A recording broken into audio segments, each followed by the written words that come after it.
Mr. Pena challenged my class a bit ago to make a better version of Gavin Johnson's Minecraft village from Chronicle of a Death Foretold. It wasn't a bad build per se, but I took it personally anyway and decided to go ahead and try my hand at it.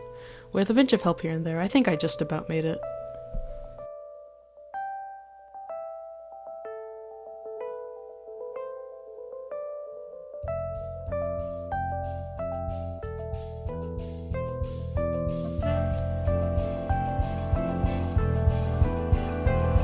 Okay, that's enough showing off for now. Let me give you the actual tour. Okay, here we are at my interpretation of the Nassar household. 2 large panel windows and a tin roof, or at least as close as I could get in Minecraft, and a barred front door.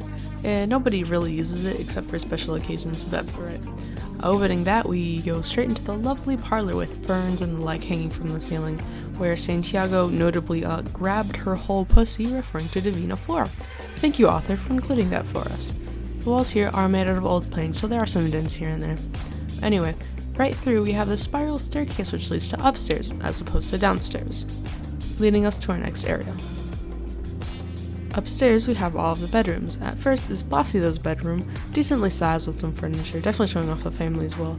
It's nice, but nothing to write home about. But that leads us to her beloved balcony, where she stares at the almond trees, moping. Solid view though. Right back out, we have Santiago's room next door. A similar setup, nice furniture, but no flowers because he associates the smell of them with death. He has some sort of desk apparatus with candles visible at the large window, which is probably what the Vicario brothers were asking about from the milk shop. Here we have his linen clothes, which he wore to receive the bishop and was also murdered in. And here we have his closet. Looks like he has some skeletons in there. Anyway, going further down the hallway, we have the 5 unused cubby holes, tiny and sad. Yep, completely unused. What a great and functional marriage these two had.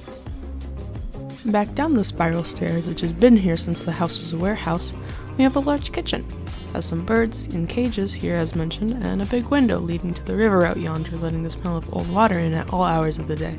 I'm sure that's very comfortable. Here we have a stove cooking something, and some blood from a rabbit's brutal dissection, and a dog ready to eat said rabbit's guts, plus a big dining table to enjoy the rabbit's cooked flesh later. Anyway, back out the large door, fit for a horse, we have the rest of the Santiago homestead. To our left through the path we have a small stable as mentioned, has some water and hay nearby as it is filled with some lovely horses. To the right we have the servants' quarters. It's rather small with the dining room, hallway, and kitchen all blended into one, but it's good enough for 2. At the back of the house is the shared bedroom where these 2 servants sleep soundly knowing Santiago is in another building. Now, coming back out, going against the path, we can follow the river upstream to the old port. There's an old dock here, but it's mostly rotted away into nothing at this point, blending well into the rest of the swampy-looking area. The old path of the river has been reduced to just nothing but puddles and mud and a whole bunch of moss. There used to be some kind of building here too, probably some kind of shed, but it's been left to get dilapidated and fall apart. Anyway, going back the other way, downstream to the river, passing Santiago's house again, we'll get to the new port. Real nice, real shiny place. Just kidding, it's not nice or shiny because nothing and nobody in this town is. We have some streetlights illuminating our path here, leading us straight into this massive collection of cocks. Very loud, very annoying, but very delicious soup, at least according to the bishop. And we have all of the firewood the town collected alongside the birds to give to the bishop as the gift, which he graciously ignored. Out here, in the dock, which was entirely irrelevant since the bishop never landed, we get a great view of the bishop's ship. Very huge, very expensive, with 2 large smokestacks leaking, predictably, smoke. Back this way, you get a side view of the massive ship, and you can really appreciate for its scale and incredible opulence, at least compared to its surroundings. Okay, here we are back in front of the Nassar house. In front of us right now, we have a path that leads all the way to the very round square. It's still a big mess, empty bottles all around the ground from the party last night, and there's a solid chance that one of these patches of what looks like moss is probably someone's vomit. The actual square has a bit of a gazebo in the middle of it, still covered in wedding decor like white flower banners, hanging lights, flower pots, and some variety of carpet. The square does branch off onto some other paths, and first we'll take the furthest one that leads all the way to the Vicario house. Most of the paths are made of dirt, but this one has an offshoot made of stone. Still lit by the streetlights anyway though. Now we've reached the Vicario house. As mentioned, it has a large front yard absolutely covered in greenery and the like, especially flower pots. The roof is thatched and the walls are some kind of brick, with the actual size of the property being very, very small for the size of the family. There's a street light here right by the door where Bayardo returned his would-be wife to her family. Up there, we also have the 2 attics where the birds like to roost. You can't quite see it from this angle, but it was in the montage earlier if you caught that. Stepping right in, we have a tiny kitchen and a few rooms here as you can see, but they're fairly tight, most being 2 people per room, kind of uncomfortable. Coming out this way through the hallway, we reach their backyard. Here they own a large amount of chickens freely wandering around, and some of their fruit trees here. This one's their tamarind tree, as you may have figured by the puddle of, by it. Here's their butchering table. It's generally small, but it does get the job done. And back here we have the pig's enclosure. Most of them are named after flowers, but don't mind that one, he's a little special. They have a nice pen and some mud to play in, so arguably they look better than the people inside. Back by the square now, we can follow a second path to the milk shop. This is usually referred as the milk shop, but it sells a lot of everything honestly. Milk in the morning, food at noon, and alcohol at night. There are some benches out here and a window right by them, probably being where the Vicario twins waited out Santiago's appearance and were Clotilde stuck her head out to scold them. In here, the interior is modest, but good enough for a small town shop.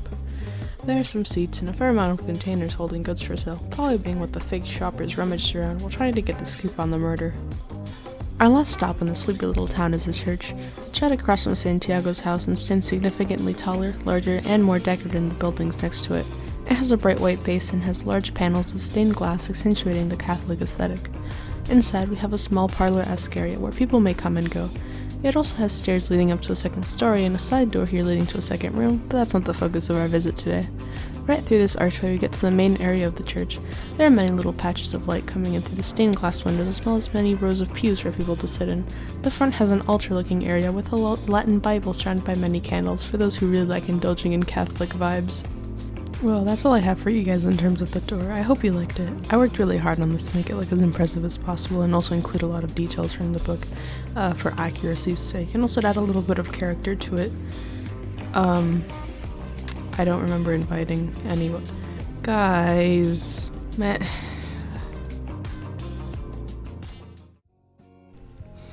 Well, that's all I have. This project did take several weeks worth of my free time to put together, and I had actually been working on it since the first day that Pena mentioned extra credit was available. I had to learn a few new skills to make everything happen, but there are also some credits on screen with people who helped me along the way. I would say that this project is mostly my own, but there's nothing wrong with thanking people who helped me out a little bit here and there. I don't have any legal rights to any of the music I used during this video, so in case you're interested, the tracks and their artists are written there.